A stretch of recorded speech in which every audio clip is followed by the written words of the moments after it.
Hello, everyone, and welcome to Making Universities More Resilient, Adaptable and Collaborative Through Digital Transformation. This is a Times Higher Education webinar in partnership with Salesforce.org.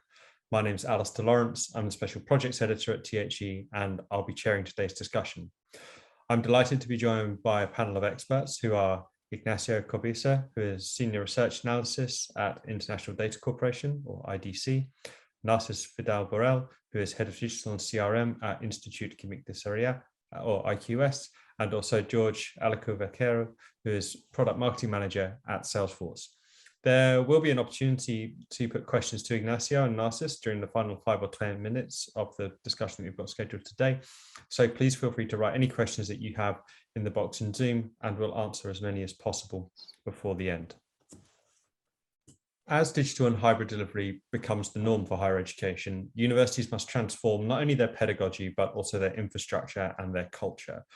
Today, we draw on exclusive findings from recent IDC case studies, which we will drop in the chat later on, along with Salesforce recent Connected Student Report. And we will send all of these reports to delegates post-event. Before we begin, I'd like to hand over to George from Salesforce, who will outline Salesforce's recent findings in response to the various strategic challenges we'll be talking about today. George, over to you. Thank you, Alistair. 1 second, I will quickly share my screen. Do let me know when you can see it. Perfect, right. Hello, everyone, and welcome. Thank you for joining us today. My name is George Alaco-Vaquero. I am Industry Marketing Manager for Education Cloud in EMEA.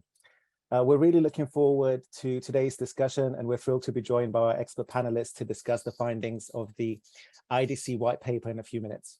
Before we jump into today's discussion, I'd like to share with you what we've been hearing from higher education across the region. I'd like to start here by acknowledging that we know that it hasn't been easy these past few years, and we hope to make today a valuable use of your time. The success of the institutions we're partnering with is a priority for us. We're committed to being a partner in education and persevering together in the days and years ahead. As part of that commitment, we've been talking with multiple institutions, and what we've been seeing is that the landscape is rapidly evolving, hence the need to optimize for learner and institution success now. And the reason for that comes from our customers. They have been telling us that multiple shifts across education are impacting the industry like never before. In the latest edition of our Connected Student Report, 1/4 of students said they have to sign into 2 or more different platforms to find answers and access what they need every day. These experiences make it more challenging for students to be successful in today's learn and work from anywhere world. In that same report, we saw almost 75% of students mention that maintaining their well-being has been a challenge, with juggling schoolwork and part-time jobs, financial concerns, and work-life balance being the other top areas of concern. And likewise, 76% of institutional staff have said that maintaining a healthy work-life balance is a challenge for them, while 73% said the same for maintaining their well-being. We've also seen what's been referred to as the Great Resignation, the tendency of existing workforce to resign their current employment and seek a career in another field. It's impacting education across the board and raising important discussions about the faculty and staff experience as a whole. Institutions of all types and sizes are feeling the impact of this massive labor shift. Higher education employees are dissatisfied. In fact, 31% of higher ed staff globally said their institutions use multiple technology systems, and so it's hard to get the data they need to do their jobs effectively. Education leaders now have an important opportunity to reevaluate how they can better serve their faculty and staff members. Moving on, universities are now competing for new students with online and other new types of education providers on top of other universities in different markets. As an example, since the start of the pandemic, 83% more educational institutions and organizations have started issuing industry and workforce credentials. Many of these educational organizations have capitalized on this large-scale shift to web-based education, leaving universities having to reconsider their existing business models in order to attract audiences interested in lifelong learning and professional education. Finally, prospective students from markets such as China, India, Bangladesh, Vietnam, and Indonesia are increasingly opting to pursue their higher education abroad, with English-speaking countries being prominent choices, creating an opportunity for these to attract a greater share of this audience.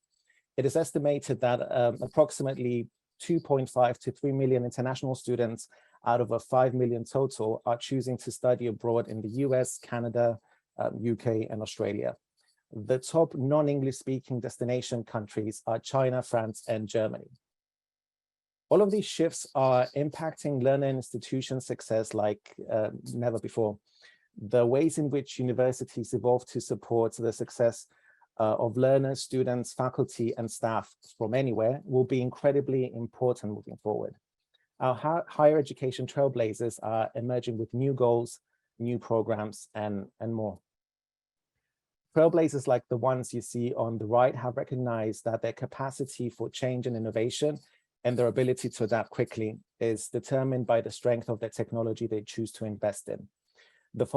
This focus is becoming increasingly important across education, especially when we take a look at the latest insights from the second edition of our Connected Student Report. 45% of staff say that their institutions are implementing new business models, such as identifying new revenue streams outside the traditional degree. Think of micro-credentialing. 48% of staff say their institutions are strengthening corporate partnerships to better prepare students for digital careers. Institutions are recognizing the importance of becoming a part of a broader network of corporate partners in order to create strong pathways from education to careers for their students. And finally, 58% of staff say their institutions are increasing hybrid learning options. In other words, institutions need to support the imperative for hybrid learning and working environments to better serve their entire campus community from anywhere. And we've identified a common thread in these stats. They show how institutions of all sizes and types can be one step ahead. They're investing in new models and new partnerships and new ways of learning, not just for the 18-year-old undergraduate, but for a much broader set of stakeholders, including lifelong learners, corporate partners, and more. And they're doing it with an eye on the future. This is a new technology mindset of the future-ready institution. It's a shift from siloed data and disconnected systems to an agile platform that can quickly support new business models and personalized experiences at scale. And we believe that every institution has the opportunity to be future ready, just like these institutions you see on your screen. The question is how? It starts with a focus on 4 key areas, or what we like to call the playbook for the future ready institution. Today's higher ed trailblazers are closing the gap between where their institution is now and where it can be by activating the 4 pillars you see here. Agility for new business models addresses the need of future-ready institutions to be able to support new revenue streams quickly in order to give students a personalized experience and outpace online competitors. When talking about proactive and holistic support, we mean that future-ready institutions are taking into account a variety of factors that might be preventing a student from reaching their full potential. I've already mentioned well-being, financial concerns, work-life balance. Proactive and holistic support is critical throughout the entire student journey and is key in order to transform experiences into lifelong relationships.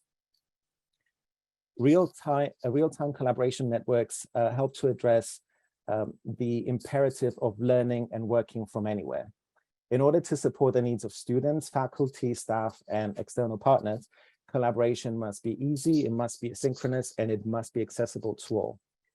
Finally, data-empowered culture is about the ability of future-ready institutions to make data-driven decisions. This is critical in order to move from spreadsheets and manual reports to actionable insights that not only save your faculty and staff time, but also help your teams be one step ahead of student needs. By leveraging these 4 pillars, institutions are able to pivot quickly with new personalized student experience. They can empower the staff to do their best work from anywhere, and ultimately they can create engaged student relationships for life, from recruitment and admissions all the way to alumni engagement. All right, I will now pass it back to Alistair for our panel conversation. Thank you all for your time. Brilliant. Thank you very much, George. It's really helpful to have those insights from the research that Salesforce has carried out. To start our discussion, I'd like to ask our panel, what IT challenges persist despite the widespread adoption of digital and hybrid learning? We've seen that there's an appetite for moving things online, but we do need to talk about the challenges that persist for users, be that students, teachers, administrators. Ignacio, would you like to get us started about that, please? Yes, thank you. Thank you very much, Alistair. Thank you to Salesforce and your organization for inviting me to this interesting webinar. Well, to start, I would like to share one of our predictions from IBC that probably it's a good resume of this. I mean, it says that by 2024, 40% of education institutions will adopt a hybrid first approach to operations and service delivery, driven by high demand for flexible learning options among students and lifelong learners that George were talking before. And I think that pushes the idea that George was asking us, or was explaining us before, about digital transformation and innovation in higher education, right? And in that sense, well, probably Narcisse can tell us better the main criteria needed for the digital tools and platforms to optimize the digital transformation that IQS it's going right now. Okay, great, thank you. I mean, Narcisse, is this a question of not just staff and students needing the knowledge of how to use digital systems, but also making the choice about what the right systems are and how you enable people to feel comfortable using them? Yeah, at IQS, we take in mind some criteria to select like the tools that we want to use to digitalize all the procedures and so on. So basically for us, it's really important to get tools, no coding tools, because it's the coding tools every time you need to do some change, or every time that you need to do something, it's related. There is many cost related and project management that's really more tough. So we really want to prefer no coding tools such as Salesforce. So a business user with no, let's say, with no developing skills, with no software development skills, is able to do change in the tool. So we really want to prepare tools that you can program with no coding. So let's say drag and drop tools. And also, every time we were talking about the siloed experience of our students. So we also want to, we try to choose tools that offering, let's say, all in one. So tools that are only, that can offer us more than one services, because if you choose one tool for each services, then you have the need to connect all the tools, and you have to spend many time and many resources, let's say, connecting tools and to get all the information across all the tools. So we try to choose every time a tool that can offer us a wide range of, let's say, services or procedures. So we use these two criteria to select tools many times. And have people generally been enthusiastic about using the new tools? Sorry, can you repeat that? Oh, sorry. Have people generally been enthusiastic about using the new tools, or? Yeah, at the beginning it might be tough because normally business users are not used to get new tools and they might not be really techy. So it's sometimes tough. But change management is really important to introduce new tools, and it's really important also to every time that you do a change, to try to do a proper training to each single user, to let them feel, let's say, we take care of them. So we do not do changes straight away.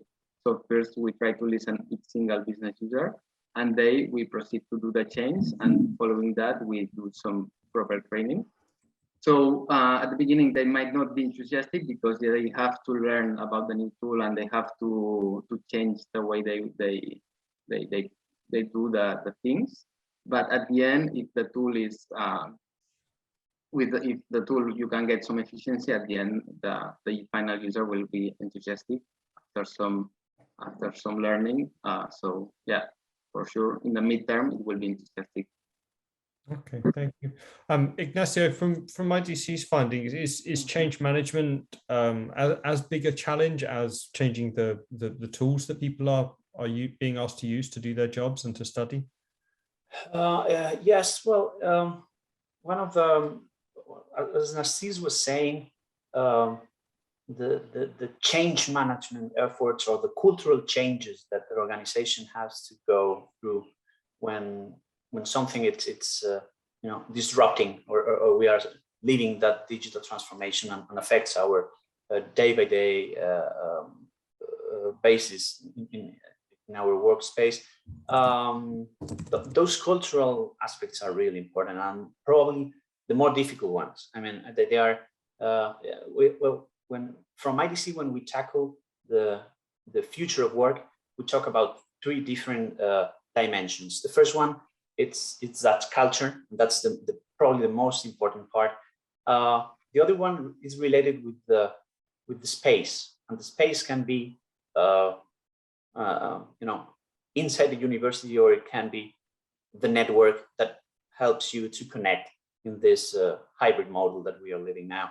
And there's also a third and probably linking all the rest, that is technology. And technology, it's very important, but it's a way to help organizations to change the way they interact or they collaborate, right?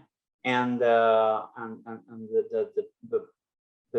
more difficult way to, or the more difficult thing to change, of course, is that cultural dimension in our view. Okay, thank you. And the networks that you're talking about, do these pave the way for the kind of real-time collaborations that George was talking about earlier? And that if you increase a university's ability to network via technology, you also increase the speed at which it can network as well. Yes, sure. How we see this approach is that the space, I mean, the work that you do, it's not where you do it, it's what you do it, right? And that technology and that networks or the connections that give you that possibility are a very important part of it, right? And it's part of the, and one thing that we have found that it's very important is that it's starting to be a differential point to select one work or another, one organization to work for some people or some university to study in for some students. I mean, it's a key differential points, how you offer your way of learning through in a university or any educational institution. That's differential for sure. Related with that topic at IQS, I would say that one of the most critical things that we want to face at the beginning of the project, it was that we were having, let's say, a siloed departments, and each department were using his own software, his own databases, and his own procedures. So we really spend many time sharing information across the organization. So this really speeds down the every single process, because we first need to ask for information to other department. Then we need to match the information with the information that we had in our own department, and then we were able to communicate new things to the customer, to the, let's say, to the candidate. So this really, we spend much time doing this, let's say, non-added value task. And then one of the main issues, one of the main challenges that we were facing at the beginning, it was to, let's say, break down these information silos to share all, let's say, critical information across all organizations. Because let's say that one candidate can be talking at the same time with many departments. Let's say that one single customer or candidate, one single student can be talking with, let's say, 5, 6 departments at the same time.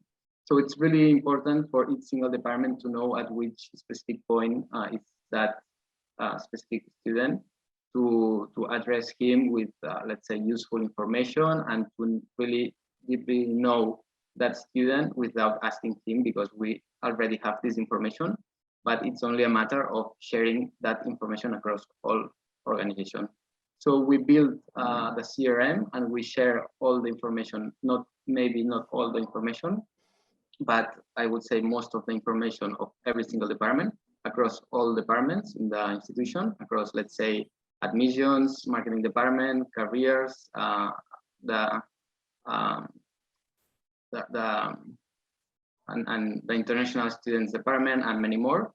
So we're taking the advantage of using in real time the information from other departments while we need to contact each single student.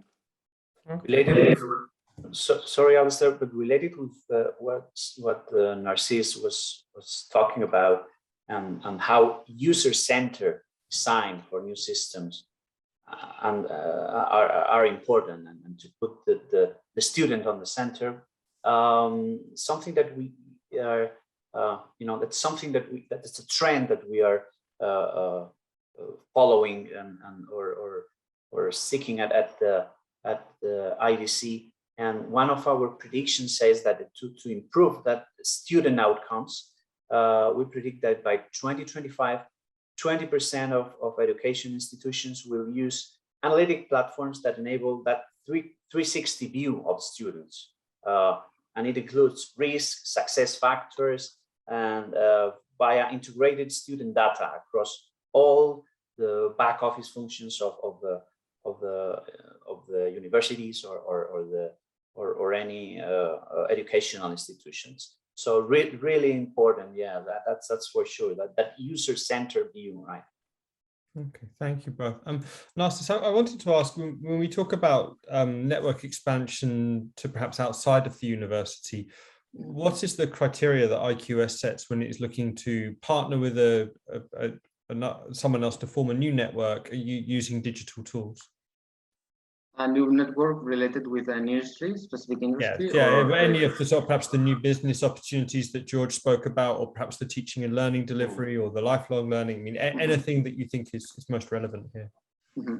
The one thing that we really take advantage of the CRM is that we use information, as I said, from other departments. So sometimes we are looking to create new networks, as you asked. The organization is trying to create new networks when the organization has already the network created. So let me explain a little bit more, because it might be confusing. So sometimes, let's say that careers department is trying to find out more internships for our students. So so he's trying to, let's say, doing call phones to try to reach new companies. But not most, but many times, we already have contacts from that company, because that company has employees who are alumni from our university. They might be user members of our foundation, or they might have relationship with some other department in the institution. So what we have changed internally is that before we try to find out new networks outside, we first scratch our database to try to find out existing networks in some industries that we are interested. So this is one new procedure that really empower our departments to reach people in that industries that we have already contact. So it's sometimes the conversion is much higher if you already know a person within that organization. So so this is a good thing, and well, the aim of that network might be many like getting more contacts for careers. So we are trying every time to get more internships and more job offers to our existing or alumni students. It might be, we also have a strong foundation. We are a university that we have a really strong relationship, strong links with some industries. We have some strong industries here in Barcelona, like chemistry or biotechnology or pharma, for instance. So we have a really strong links with many companies in that industries. And we are really collaborative with them, sharing knowledge. We are also doing some joint research, using our knowledge and our labs as well. So we also send them candidates for their existing job offers, and so the network has many goals, not only one specific. So we take the advantage of this network for many departments inside. And the opportunities that these networks present for students and for the university, are these a mix of in-person and digital interactions that you're having now? Yeah, exactly. We had many in-person contacts, in-person interactions, but with COVID, that was obvious for all organizations. So with COVID, we were forced to move many in-person interactions, in-person events into digital events or webinars or digital contacts. So the thing is, the technology has empowered us to really, let's say, move fast to switch from personal events or personal touch points into digital ones. So with the COVID explosion, let's say, I think all of our organization had this rush to move from in-person to digital. And we were really happy to get Salesforce in place, because the tool really empowered us to switch from in-person to digital ones. So now the digital interactions we have many digital interactions because of the restrictions for COVID. Okay, thank you. Ignacio, is this the type of work that universities should consider when they look at the different kind of learning spaces that you were talking about earlier? I mean, you have online and you have in person, but you also have now this ability to embed interactions with industry and help your students become more employable, or to expand your network in other ways. Yes, I think that this hybrid model that we are going through now, it's I mean, it's especially important in when we talk about education. It has been historically, but now I think it happens with it empowers that with one key point, that it's the people who is entering now the university demand this kind of interactions, and it's part of their day life, and that has changed in the last, let's say, 10, 15 years, and that's a key point. And yes, the one thing that we are seeing there is that the technology has to move really fast in that way. And for example, that we see a lot of developments in things like augmented reality or virtual reality to accelerate research, innovation, and enable immersive, collaborative, engaging educational experiences. And I think that we are going to see a lot of that movements in the not so long term. So we will see it in a quite short way. I don't know if that is the famous metaverse or not, but we see a lot of opportunity in this kind of technologies helping your students to collaborate in more immersive and engaging experiences. Yes. You raise a couple of interesting points there. One is the dealing with the speed at which universities need to adapt now, because over the past 2 years, there was a huge disruption, but we all knew why the disruption was coming. Now the disruption seems to come more from, as you suggest, new technology. The other thing is, at the same time as trying to deal with the speed of disruption, universities are also trying to manage how to scale their operations, because they have so many more opportunities now because they can do things digitally. Do you think there are some general examples of best practice or good advice for universities when they are trying to manage the speed and the scale of their digital transformation? Yeah, sure. Well, I think that most of the selections that they need to do when they are transforming their technology, probably the legacy technology to new technology, more cloud-based and things like that. The key point probably is the scale that you were talking about. I mean, the scale is really the thing that difference, the flexibility and scale is the main points that differentiate this kind of technologies. And yes, so what I would say, it's to get advice from one of the leaders vendors out there, and be very selective. And in that way, I think that IQS has done a good movement, as we were publishing in the report that you shared with the audience. So yes, that's very important, that to have good confidence, or to be comfortable with the partner that you choose in that scale movement. That's really important. Yes.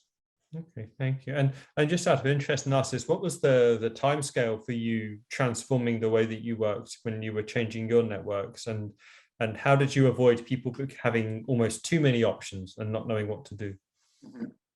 I would say that for us, it makes sense to always look for at least mid-term or long-term.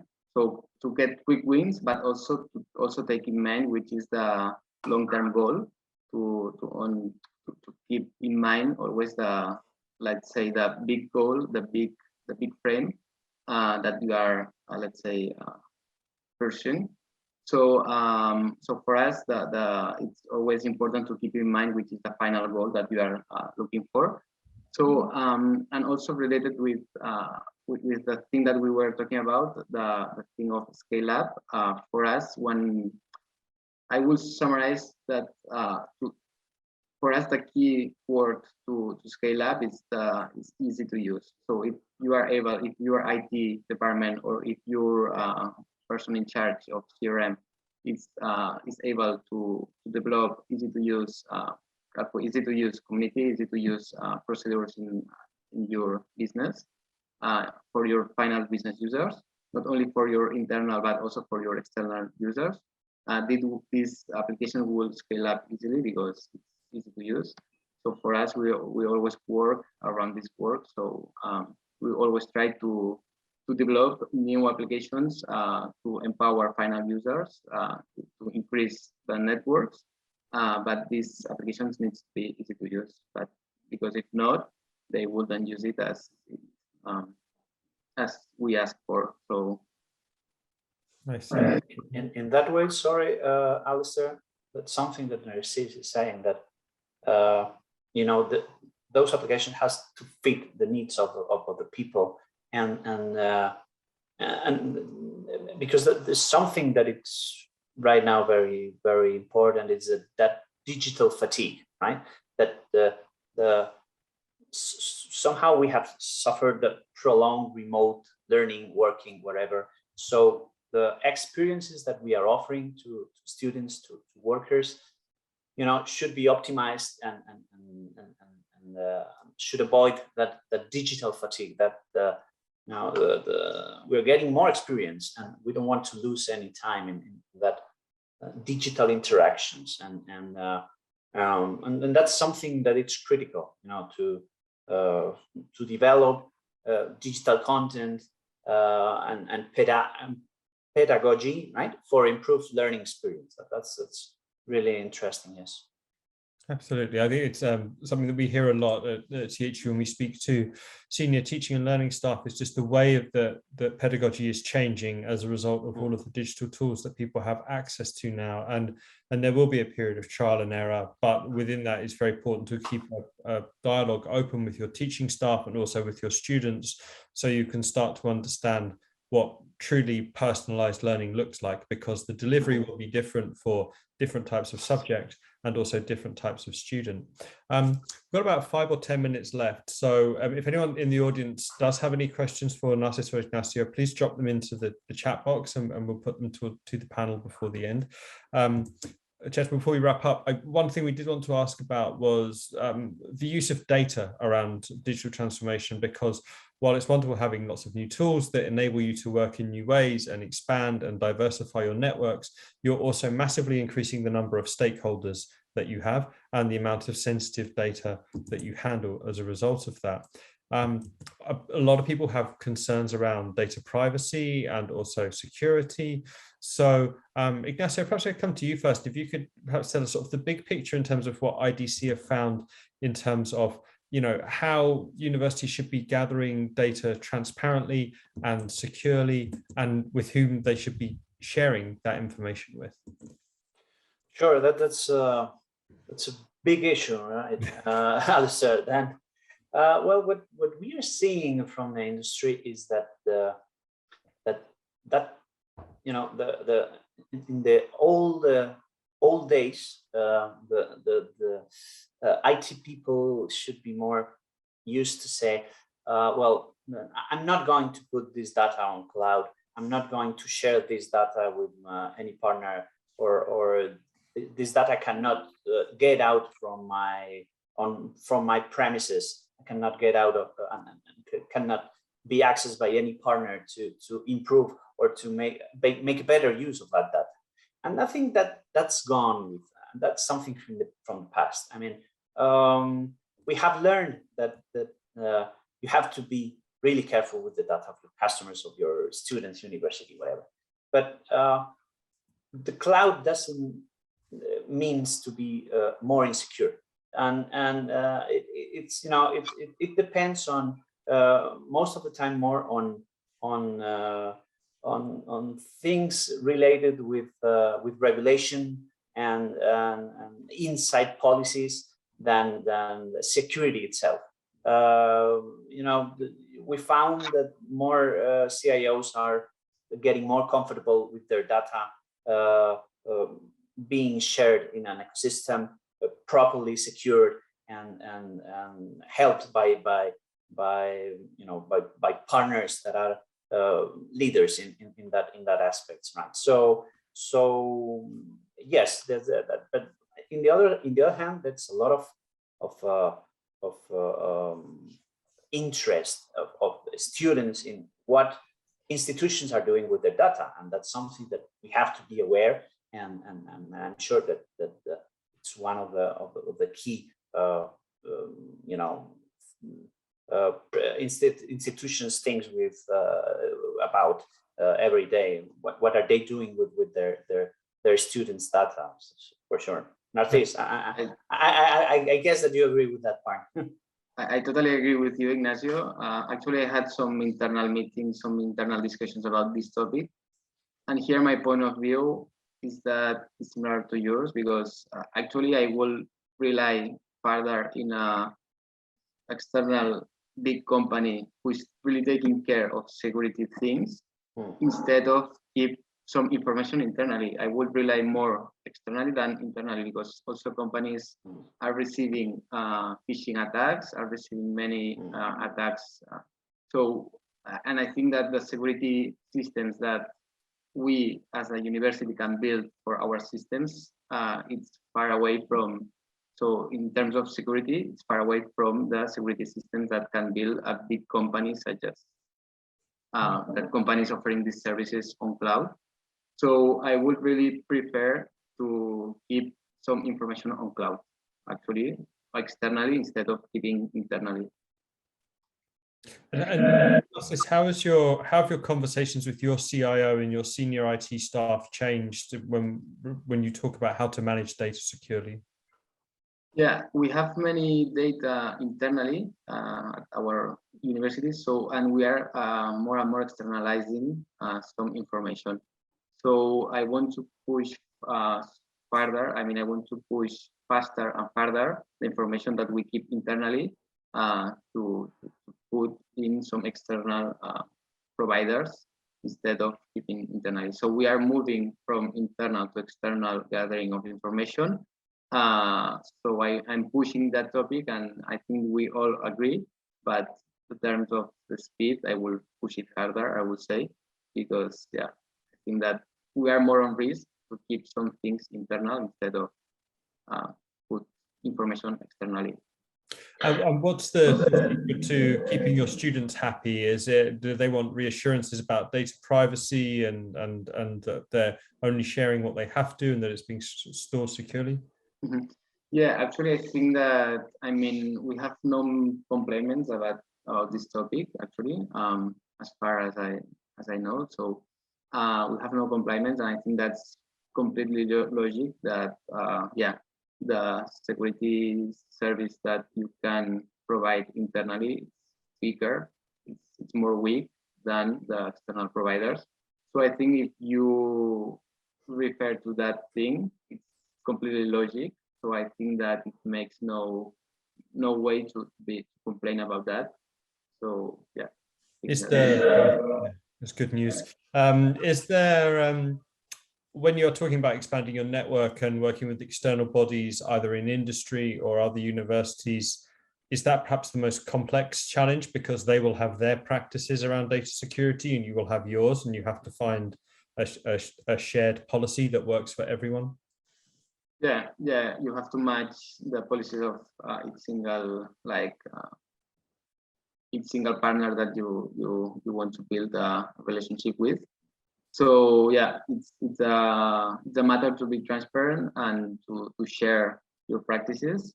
And yeah, it's a need. Whenever we are talking about final user, I think that there is no choice. I mean, you have your own procedures and you have your own databases and you have your own systems. So there is no choice for final user, and it's a matter of explaining that you are taking care of the privacy of each single user.